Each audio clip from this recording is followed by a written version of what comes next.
வவுனியா மாநகர சபையினுடைய முதல்வராக இருக்கக்கூடிய மேயர் அவர்கள் காண்டீபன் அவர்களையும், சாவகச்சேரி நகர சபையினுடைய உபதவிசாளராக இருக்கக்கூடிய கிஷோர் அவர்களையும் ஒரு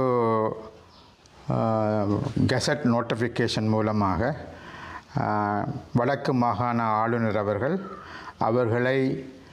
அவர்களது பதவிகளில் இருந்தும் மக்களால் தெரிவு செய்யப்பட்ட அவர் உறுப்புரிமையிலிருந்தும் அவர்கள் நீக்கப்பட்டிருப்பதாக ஒரு கெசட் நோட்டிஃபிகேஷனுக்குள்ளால் ஒரு அறிவித்தலை கொடுத்திருக்கின்றார். அவருடைய அறிவித்தலின் பிரகாரம் அரியரத்தினம் என்பவர் தலைமையில் ஒரு தனிநபர் ஆணைக்குழு ஒன்று நிறுவப்பட்டதாகவும், அவர் கொடுத்த ஆலோசனைக்கிணங்க அல்லது பரிந்துரைகளுக்கிணங்க இவர்கள் நிப்பாட்டப்பட்டதாக இப்பொழுது சொல்லப்படுகிறது. ஆனால் முக்கியமாக திரு காண்டீபன் அவர்களுக்கோ அல்லது கிஷோர் அவர்களுக்கோ இந்த அரியரத்தினம் அவர்களது பரிந்துரைகள் அவர்களுக்கு வழங்கப்படவில்லை. இதுவரையில் தாங்கள் என்ன காரணத்துக்காக நீக்கப்பட்டோம் என்ற விடயங்கள் அவர்களுக்கு எழுத்து மூலமாகவோ ஏதோ ஒரு வழியிலோ அவர்களுக்கு அறிவிக்கப்படவில்லை. அது மாத்திரமல்லாமல் இந்த அரியரத்தினம் என்பவருடைய அந்த பரிந்துரைகள் தொடர்பாக பொது வழியிலோ பத்திரிகைகளுக்கோ ஊடகங்களுக்கோ பொதுமக்களுக்கோ அந்த விஷயங்கள் எதுவும் சொல்லப்படவும் இல்லை. ஆகவே அந்த பரிந்துரைகளில் என்ன இருந்தது என்பது எங்கள் யாருக்கும் தெரியாது. ஆனால் அவர் என்ன கூறுகிறார் என்று சொன்னால், அரியரத்தினம் அவர்களது பரிந்துரையை தான் ஏற்றுக்கொண்டு அதன் பிரகாரம் இவர்களை இந்த உறுப்புரிமையிலிருந்தும் பதவிகளிலிருந்தும் நீக்குவதாக தான் முடிவெடுத்திருப்பதாக சொல்கின்றார். ஆகவே அந்த பரிந்துரைகள் எது என்று வெளியில் இருப்போருக்கு தெரியாத ஒரு இரகசியமான முறையில் இது நடைபெற்றிருப்பதாகத்தான் எங்களுக்கு தோற்றமளிக்கின்றது. ஆகவே அவர் என்ன அடிப்படையில் இதனை செய்தார், அதே இவ்வளவு இரகசியமான முறையில் இந்த பிரச்சனைகளை மக்கள் பொது வழியில் கொண்டு செல்லாமல், அதில் சம்பந்தப்பட்ட ஆட்களுக்கு அறிவிக்காமல், மக்களுக்கு தொடர்பாக அறிவிக்காமல் என்ன காரணத்துக்காக அவற்றை செய்தார் என்பது ஒரு முக்கியமான பிரச்சனையாக இருக்கின்றது. மாறாக அடுத்ததாக இன்னும் ஒரு விடயம், வவுனியா காண்டீபன் தொடர்பாக ஊழல் குற்றச்சாட்டு என்று பேசப்படுகிறது. எனக்கு அதனுடைய உண்மைத்தன்மை என்னவென்று தெரியவில்லை. அதே போல் சாவகச்சேரி கிஷோர் அவர்களை பொறுத்தவரையில் உள்ளூராட்சி ஆணையாளருடைய சுற்று நிருபத்தை அவர் புறக்கணித்ததென்றும், அந்த சுற்று நிருபத்தை அவர் கிழித்தறிந்தார் என்று சொன்ன அடிப்படையிலும் அந்த விடயங்கள் சொல்லப்படுகிறது.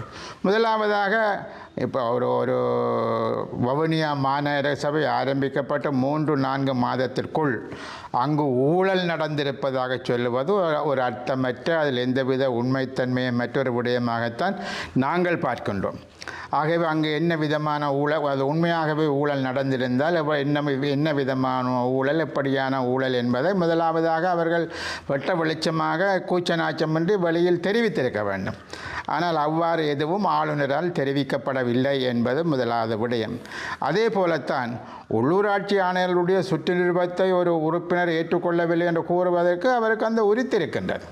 அவருடைய சுற்று நிருபத்தை அவர் அனுப்பலாம், சுற்று நிருபத்தை யாரும் விமர்சிக்கக்கூடாது என்பது அல்ல. சுற்று நிருபம் எல்லாம் அரசாங்கத்தினுடைய ஏதோ சட்டத்திட்டங்கள் என்பது அல்ல. அதுவும் ஒரு உள்ளூராட்சி ஆணையரால் விடுவிக்கப்படக்கூடிய சுற்று நிருபம் என்பது அதை பற்றின விமர்சனங்கள் வைப்பது அல்லது அதில் இருக்கக்கூடிய தவறுகளை சுட்டி காட்டுவது என்பது ஒன்றும் தவறான செயலாக நாங்கள் கருதவில்லை. ஆகவே அந்த வகையில் அவ்வாறான ஒரு சாதாரணமான ஒரு விமர்சனத்தை வைத்தது என்பதற்காக அவரை பதவியிலிருந்து மாத்திரமல்ல உறுப்புரிமையிலிருந்து நீக்குவதாகவும் கவர்னர் ஒரு முடிவு எடுக்கிறார் என்று சொன்னால், அது என்ன அடிப்படையில் அவ்வளவு பாரதூரமான முடிவுகளுக்கு கவர்னர் ஆளுநர் போயிருக்கிறார் என்று சொன்ன ஒரு கேள்வி எழுகின்றது.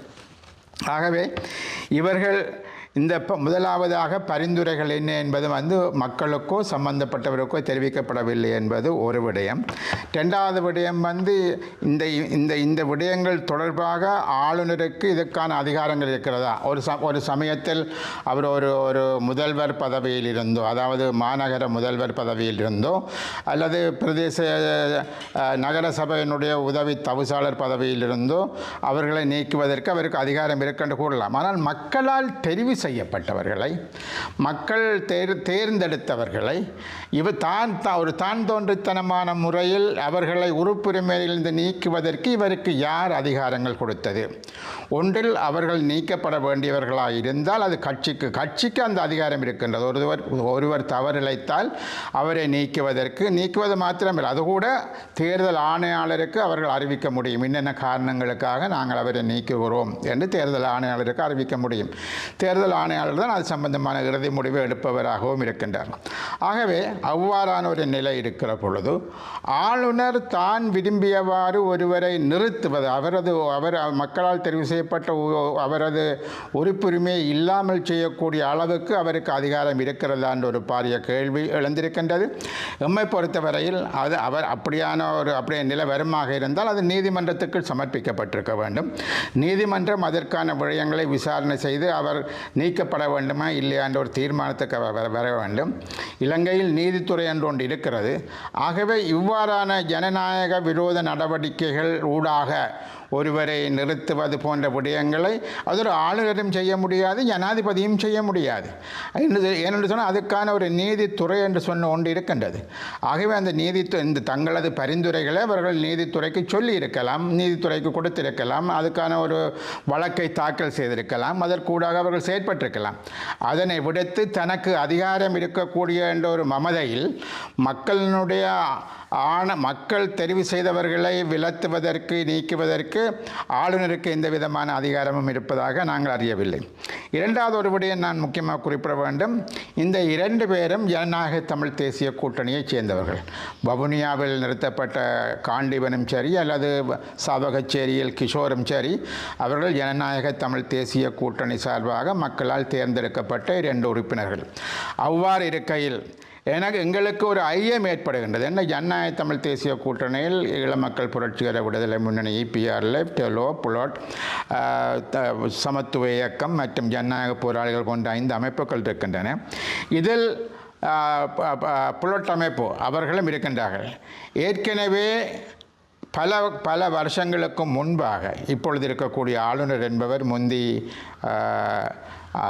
அரசாங்க அதிபராக இருந்த காலகட்டத்தில் திரு சித்தார்த்தன் அவர்கள் ஒதுக்கிய பணம், சுன்னாகத்தில் ஒரு ஒரு போஸ்ட் ஆஃபீஸ் கட்டுவதற்காக ஒதுக்கிய பணம் போஸ்ட் ஆஃபீஸ் முழுமையாக கட்டுப்படாமலே அறகுறையான நிலையிலே அதெல்லாம் முடிந்து விட்டதாக சொல்லி அதனை கண்ட்ராக்ட் எடுத்தவரையும் அதிலிருந்து நிப்பாட்டி அந்த கட்டடம் முழுமையாக முடியாமல் ஒரு வருஷம் விழுபட்டு பிறகு திரு சித்தார்த்தன் அவர்கள் பாராளுமன்றம் சென்று பாராளுமன்றத்தில் பேசி மீண்டும் காசு ஒதுக்கப்பட்டுத்தான் அதனுடைய வேலைகள் முடிவடைந்தது.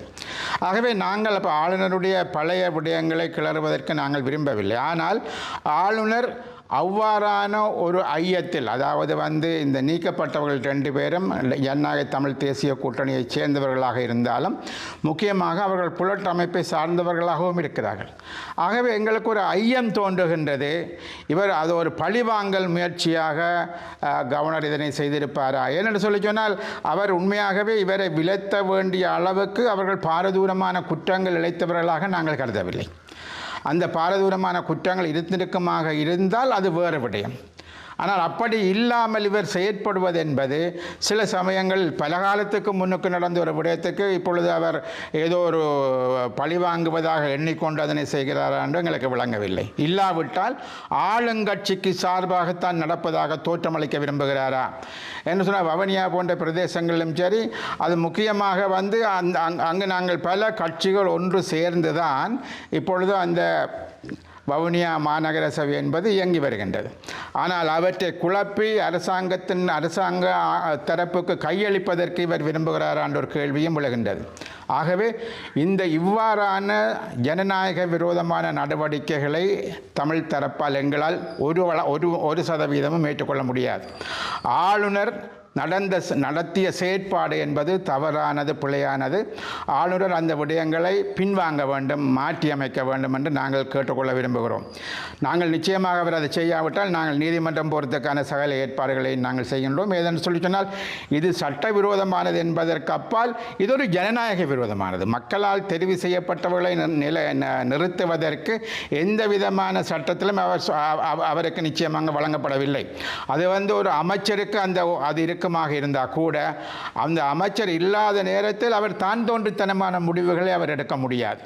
மாகாண சபைக்கு பொறுப்பாக அவர் இருக்கிறார் என்று சொன்ன ஒரே காரணத்துக்காக தான் தோன்றித்தனமான முடிவுகள் எடுக்கவோ ஜனநாயக விரோதமான முடிவுகள் எடுக்கவோ அவருக்கு எந்த விதமான ஆணைகளும் அவருக்கு நிச்சயமாக கிடையாது.